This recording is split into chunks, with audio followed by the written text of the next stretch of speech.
I mean, on reflection, when you think about the debut album and the sophomore album, which one did you think, um, production wise, and also just what the songs was a better album?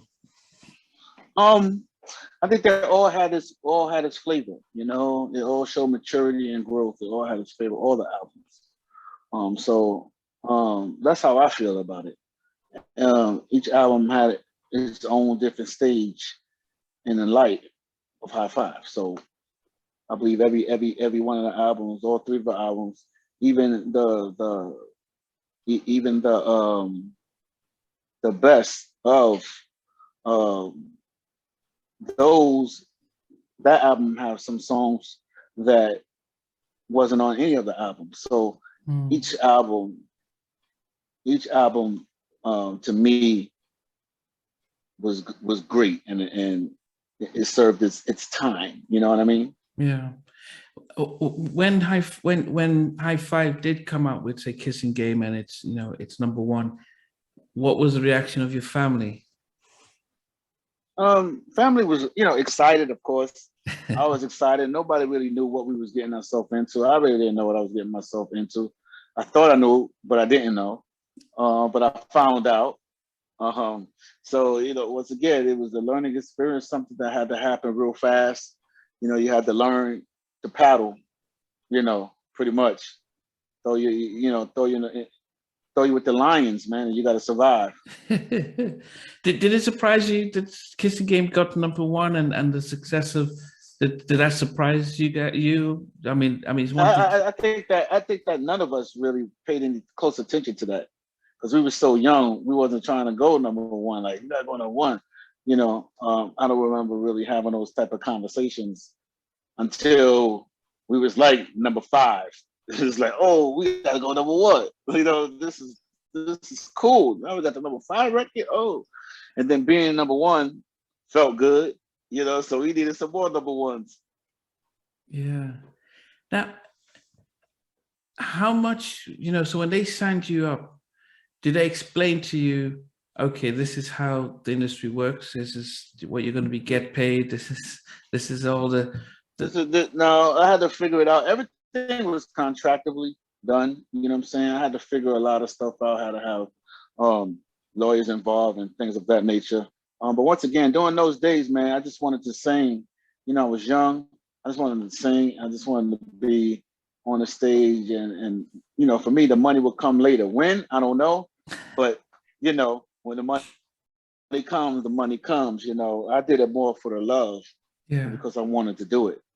yeah, yeah. But I guess as each album passes, you start to learn different tricks of the industry because they don't give you Oh anything. yeah, you start learning more. Yeah, Mm. yeah. Oh yeah, you start learning more.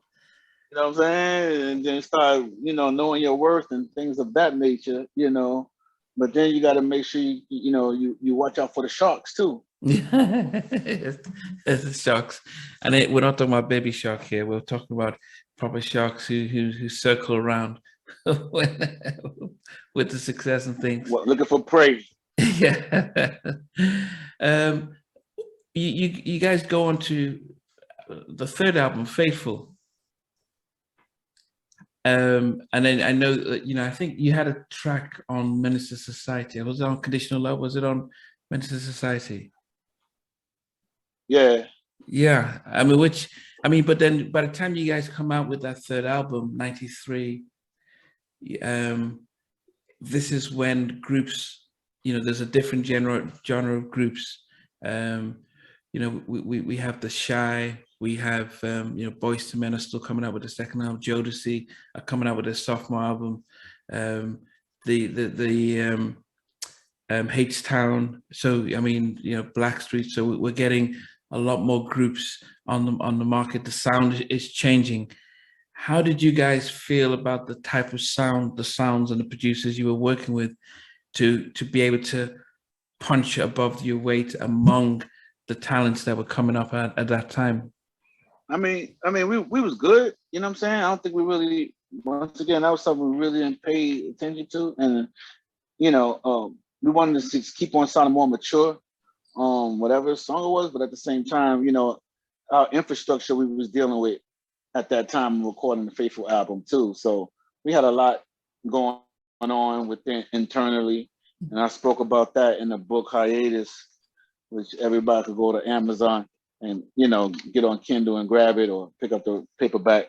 But I speak a lot about that and how it felt and what happened during that time of recording Faithful, the last album on Jive. Yeah, I mean, and as I said, we're going to put the link to the Amazon link in this description, so that as they're watching, they can click on that. And I appreciate the fact that you would go into more detail in the book.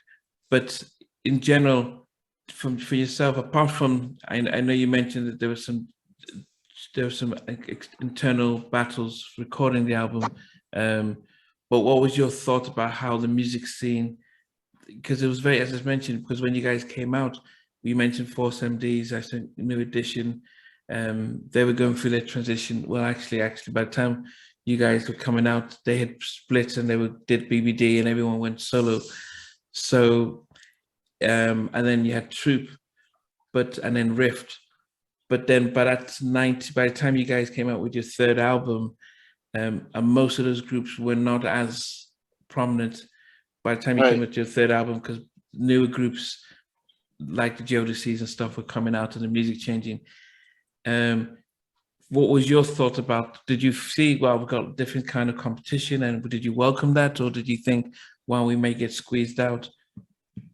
Nah, like I said, we was too busy enjoying the ride. You know, that we wasn't even, at that age, we wasn't even looking at it like that, which we should have, but we wasn't. You know, that's just real. We wasn't. We was doing our thing, you know.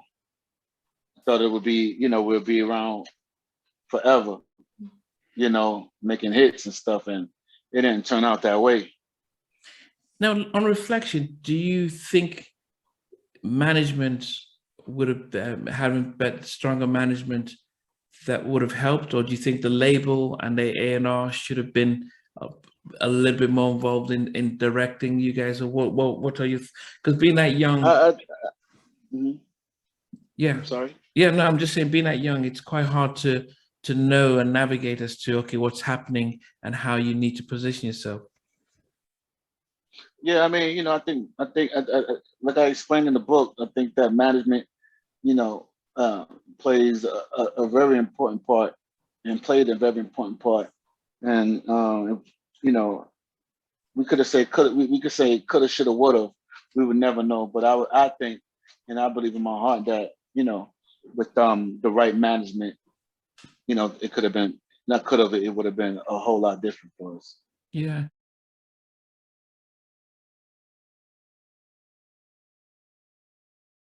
Thanks for watching. Please remember to subscribe to the channel, but most importantly, to press the notification bell so that you can be notified when we do have a new interview. Loads to come, but thanks a lot for watching.